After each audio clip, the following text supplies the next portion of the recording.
Good morning all of you. आज हम लोग पीरियोडिक टेबल का पीरियोडिक प्रॉपर्टी पढ़ रहे हैं। फर्स्ट पढ़ चुके हैं atomic size, second ionisation potential and third electron affinity. Electron affinity means electron बंधुता। किसी तत्व की इलेक्ट्रॉन बंधुता निर्मुक्त ऊर्जा की वह मात्रा है जो उस तत्व के एक उदासीन विलगित आइसोलेटेड गैसियस परमाणु के संयोजी कोश द्वारा एक अतिरिक्त इलेक्ट्रॉन ग्रहण करके उसे गैसीय ऋण निगेटिव आयन बनाने पर उत्पन्न होती है। मीन्स क्लोरीन एटम है। इस क्लोरीन एटम में जब हम एक इलेक्ट्रॉन संयोजित करेंगे यानी कि ऐड करेंगे तो क्या बनेगा? Chloride ion. क्लोराइड आयन बनने पर इसमें ऊर्जा निर्मुक्त होती है, यानी क्या होता है? निकलती है, यानी कि delta H is equal to -3.61 electron volt. ये क्या है? एक्सोथर्मिक है। एक्सोथर्मिक यानी कि ऊष्माक्षेपी। कैसी अभिक्रिया है ये? ऊष्माक्षेपी। अब ये इलेक्ट्रॉन बंधुता क्लोरीन की कितनी हो गई? -3.61 इलेक्ट्रॉन वोल्ट। अब ये क्या है? प्रथम इलेक्ट्रॉन बनता, यानी कि first electron affinity. First electron affinity यानी कि इसको हम लोग क्या बोलेंगे? EA1। EA1 जो होता है वो एक्सोथर्मिक है, क्योंकि एनर्जी निकलती है, ये ऊष्मा निकल रही है, एक्सोथर्मिक है। जबकि इसी तरह से second electron affinity EA2 endothermic होती है। क्यों? क्योंकि मान लीजिए कि O ऑक्सीजन एटम है, इससे एक इलेक्ट्रॉन जोड़ रहा है +1 इलेक्ट्रॉन, और ये क्या बन गया? O- negative ion. अब इससे क्या हुआ? एनर्जी कितनी निकली हमारी? ये निकली है EA1 is equal to -141.13 kilo joule. अब इस O निगेटिव आयन से फिर हमने एक इलेक्ट्रॉन ऐड किया, तो ये कितना हो जाएगा? O-2 oxide ion. इसकी इलेक्ट्रॉन एफिनिटी EA2 कही जाएगी, यानी कि सेकेंड इलेक्ट्रॉन एफिनिटी। ये क्या हो जाती है? ये प्लस होती है। कितनी होती है? 844.0 किलो जूल, यानी कि ये क्या हो गया? एंडोथर्मिक। ऐसा क्यों हुआ?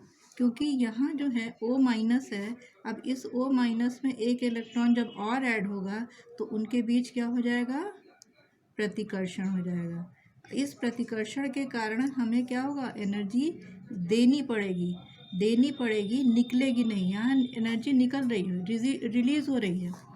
यहाँ क्या हो रही है? रिलीज़ हो रही है। जबकि यहाँ पे क्या होगी? एनर्जी हमारी रिक्वायर्ड होगी। और इस तरह ये क्या हो गया? एंडोथर्मिक। अब इलेक्ट्रॉन बंधुता, इलेक्ट्रॉन एफिनिटी और आयनाइजेशन पोटेंशियल में अंतर समझें। आयनाइजेशन पोटेंशियल क्या था? किसी गैसियस एटम से एक इलेक्ट्रॉन निकालने में जो रिक्वायर्ड एनर्जी थी वो क्या कहलाती थी? Ionisation potential. लेकिन यहाँ इलेक्ट्रॉन एफिनिटी में क्या है? किसी गैसियस एटम से, आइसोलेटेड गैसियस एटम से एक इलेक्ट्रॉन उसमें जोड़ने पे जो एनर्जी रिलीज़ होती है वो कहलाती है इलेक्ट्रॉन एफिनिटी। यहाँ पे एक इलेक्ट्रॉन निकला है और एनर्जी रिक्वायर हुई है, जबकि यहाँ पे एक इलेक्ट्रॉन ऐड हुआ है और एनर्जी रिलीज़ हुई है। आवर्त में देखेंगे कि बाएं से दाएं चलने पर क्या होता है। बाएं से दाएं चलने पर इसका मान क्या होगा? पीरियड में बढ़ेगा। परंतु इसके भी कई अपवाद हैं, यानी जैसे नाइट्रोजन और फास्फोरस। नाइट्रोजन फास्फोरस कार्बन और सिलिकॉन के बाद आता है, फिर भी इसका जो इलेक्ट्रॉन एफिनिटी है वो क्या होगा? कम होगा। सिलिकॉन और कार्बन सिलिकॉन का इलेक्ट्रॉन एफिनिटी ज़्यादा है। ऐसा क्यों होता है? क्योंकि ये नाइट्रोजन और फास्फोरस का इसलिए है क्योंकि ये क्या है, हाफ फील्ड है।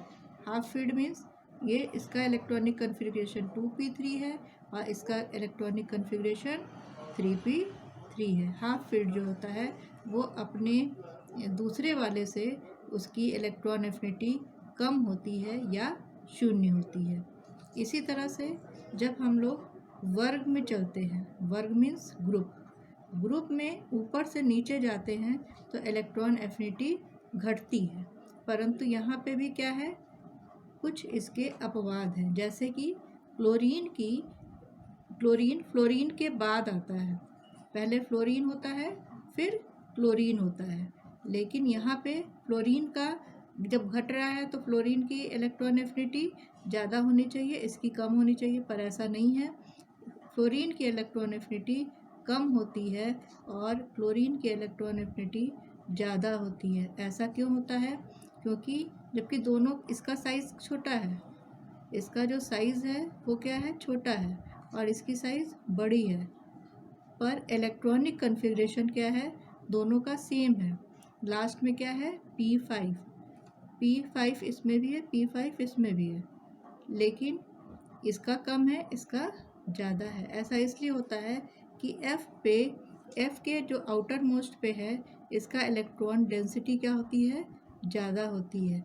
जब इलेक्ट्रॉन डेंसिटी ज़्यादा होगी तो क्या होगा, इसके जब हम एक इलेक्ट्रॉन ऐड करेंगे तो इन दोनों के बीच प्रतिकर्षण हो जाएगा, और इन दोनों के बीच प्रतिकर्षण होने से इलेक्ट्रॉन एफिनिटी कम हो जाएगी।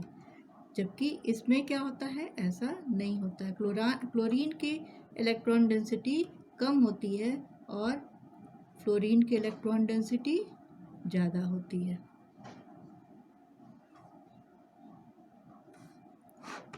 ये कुछ इसके अपवाद हैं। कुल मिला के फिर से हम लोग पढ़ते हैं, इलेक्ट्रॉन एफिनिटी क्या है, यानी किसी गैसियस आइसोलेटेड एटम से एक इलेक्ट्रॉन निकालने पे जो रिलीज होती है एनर्जी, वो इलेक्ट्रॉन एफिनिटी होती है। E फर्स्ट जो होता है वो एक्सोथर्मिक होता है, जबकि EA2 एंडोथर्मिक होता है। तीसरी पॉइंट है कि पीरियड में जब हम लोग बाएं से दाएं चलते हैं तो इलेक्ट्रॉन एफिनिटी बढ़ती है, और ग्रुप में जब हम ऊपर से नीचे आते हैं तो इलेक्ट्रॉन एफिनिटी घटती है।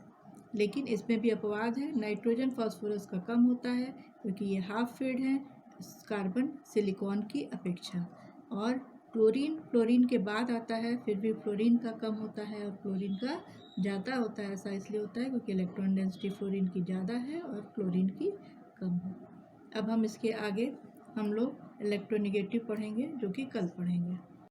आज हम लोग ने इलेक्ट्रॉन एफिनिटी पढ़ी और इलेक्ट्रॉन एफिनिटी के डेफिनीशन और कैसे पीरियड में बढ़ता है घटता है वर्ग में ऊपर से नीचे जाने पर, इसको पढ़ लिया गया है, और इसके नोट्स इसके साथ ही अटैच कर दिया गया है। आप लोग को जब पढ़ना हो तो इसका रेफरेंस देख करके आप लोग इसको पढ़ लीजिए, पहले नोट्स पढ़ लीजिएगा जिससे कि समझ में आएगा। Thank you.